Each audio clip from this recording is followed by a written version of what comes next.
ìyàwó Sani Abacha ti yarí ó má sọ̀rọ̀ pẹ̀lú ohùn líle mọ́ni.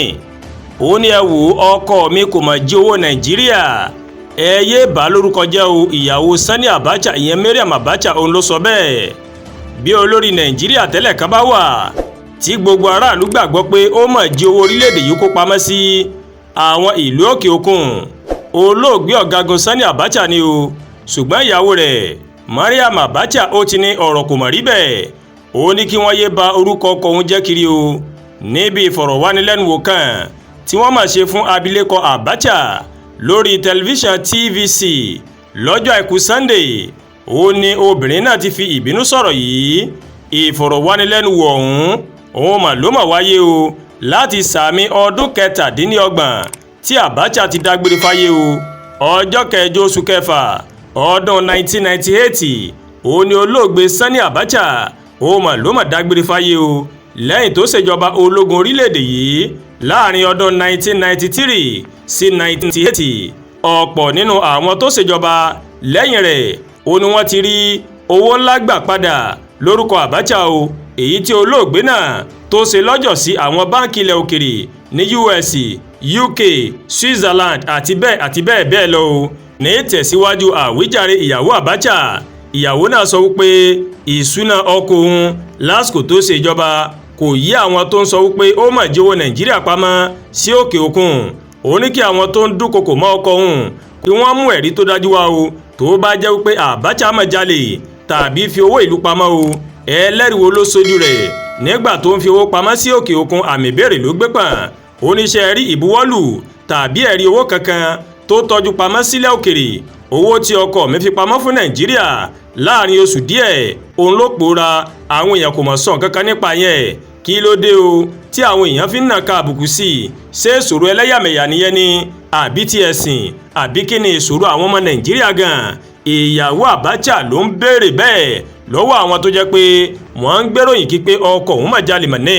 Ìyàwó Abacha ń béèrè tó sì ń sọ̀rọ̀ pẹ̀lú ẹ̀dùn ọkàn.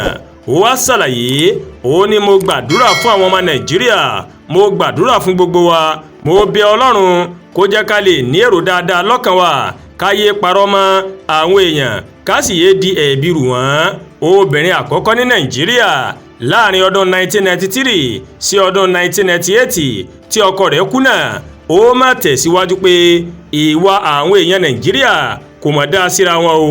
Ó ní kí ló dé tí ìkórìíra yóò fi wà bí ẹnìkan bá jẹ́ ará àríwá tí ìkejì sì jẹ́ ará gúúsù, tàbí nítorí ẹnìkan jẹ́ mùsùlùmí tí ìkejì sì jẹ́ kìrìsìtẹ́nì. Ìyàwó Abacha ni kò mọ̀ dá bẹ́ẹ̀ rárá o. Mariam wá fi kọ́rọ̀ rẹ̀ pé kò yẹ káwọn ọmọ Nàìjíríà kí wọ́n máa gba gbogbo nǹkan gbọ́ o. Ó ní bí wọ́n ṣe ń rò pé àwọn ìjọba tó dé lẹ́yìn ọkọ òun wọ́n mọ̀ rí owó tó kó pamọ́ gbà, kò yẹ kó rí bẹ́ẹ̀. Bákan náà ó mà ló mà ní Babangida, Abiola tàbí ẹnikẹ́ni kò lè dá Nàìjíríà tò. Abacha sì kọ́ ló fagilé ìbò June 12 gẹ́gẹ́ bí ìyàwó rẹ̀ gẹ́gẹ́ bó ṣe sọ o. Ó ní kí gbogbo ayé yé fi ojú ẹni bí kan má fi wo ọkọ òun mọ́. 20 oṣù kẹsàn-án ọdún 1943 ó ní wọ́n bí Sani Abacha nílùú Kano. Ó lọ sí ilé ẹ̀kọ́ alákọ̀ọ́bẹ̀rẹ̀ àti girama nílùú Kano. Lẹ́yìn náà òun ló lọ sí ilé ẹ̀kọ́ àwọn ológun nílùú Kano lọ́dún 1962 sí 1963 kó tó lọ sí ilé ẹ̀kọ́ ológun Aldershot Military Training College ní England lọ́dún 1963. Bákan náà ó mà ló mà tún kẹ́kọ̀ọ́ ní Warminster National Military Training College ní UK lọ́dún 1966. Ní 1971 ó kẹ́kọ̀ọ́ ní Jaji Military College nílùú Kaduna. Lẹ́yìn náà ó mà ló mà tún kẹ́kọ̀ọ́ ní Kuru College of Policy and Management nílùú Jos lọ́dún 1981. Ó tún kọ́ àwọn ẹ̀kọ́ nípa ètò ààbò ní orílẹ̀-èdè Canada àti Amẹ́ríkà lọ́dún 1982. Òjijì ni ikú Sani Abacha mà bá gbogbo ọmọ Nàìjíríà, pàápàá nítorí pé kò sí àìsàn kankan kó tó kú lọ́jọ́ 8 oṣù kẹfà ọdún 1998. Ìyàwó rẹ̀ Mariam Abacha ó mà sọ pé ìgbé ayé ọkọ òun gẹ́gẹ́ bí ológun ó mà yàtọ̀ sí ìgbé ayé tó mà gbé pẹ̀lú ẹbí rẹ̀. Ó ní olóògbé mà fẹ́ràn láti máa ṣeré àti àwàdà pẹ̀lú ẹbí rẹ̀ tí kìí sì fi àdúrà ṣeré rárá o. Àdúrà gba Olúwatóyìn ló ń kàròyìn sí létí o. láti kàn ní Ẹ̀yà Yorùbá World TV. bẹ́ẹ̀ ṣe ń wò wá ẹ máa bá wa like, ẹ máa share, ẹ máa comment, ẹ má tún gbàgbé o láti bá wa subscribe sórí YouTube channel wa kẹ́ wá bá wa tẹ notification bell láti lè máa àwọn ètò wa lọ́kòjọ̀kan tó bá ti gorí ìkànnì yìí. ẹ ṣé pọ̀ tẹ́ ń wò wá o, àbúrò ní ṣe wá lágbára Ọlọ́run Ọba Elédùmarè.